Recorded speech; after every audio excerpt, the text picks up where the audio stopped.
The Catalan government says 90% of the people who cast a ballot in a banned referendum voted to leave Spain on Sunday. Voter turnout was over 40%, and it was a day of tension. Spanish Riot police burst into polling stations across Catalonia, seizing ballot boxes and voting papers. Riot police were deployed at the square to prevent possible confrontations with anti-independence protesters. Some 844 people have been injured in disturbances as authorities clashed with people who had gathered to vote.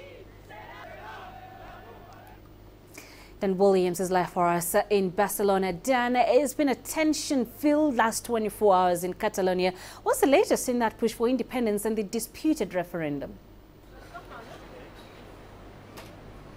Yes, well, I can tell you that right now there is an extraordinary meeting being held by the Catalonian ministry right now, the Catalonian government, where they will, of course, discuss now the next steps forward. Now, clearly the focus around the world has been on the violence that took place here, that, of course, the shocking scenes that marred this referendum. But, of course, at the end of it, we have this referendum result that on the surface seems to provide a clear mandate for the Catalan government to declare independence. 90% saying that they would vote for independence, and with a 42% turnout, that is, as I say, seems to provide clear direction forward. However, it has to be said there are question marks against the validity of this, of course, not least the fact that the Spanish government declared this illegal ahead of time and says that this was an unconstitutional referendum and should not be allowed to stand. And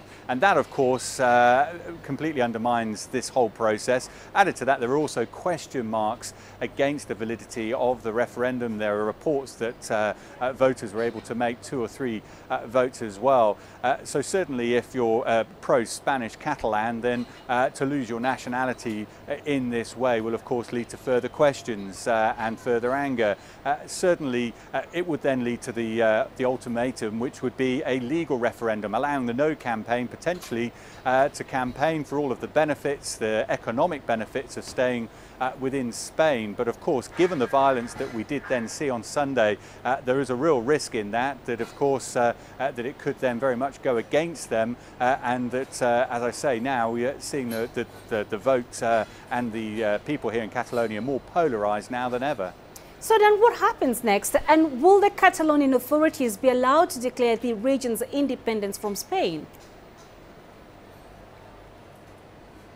Well, as I say, the Catalonian government are holding an extraordinary meeting right now, so that could become a little clearer in the coming hours. But certainly their next step would be to declare independence from Spain. That they had said before the vote that if there's one vote that calls for the yes, to call for independence, then that would be the very next step that they would take within 48 hours of the vote.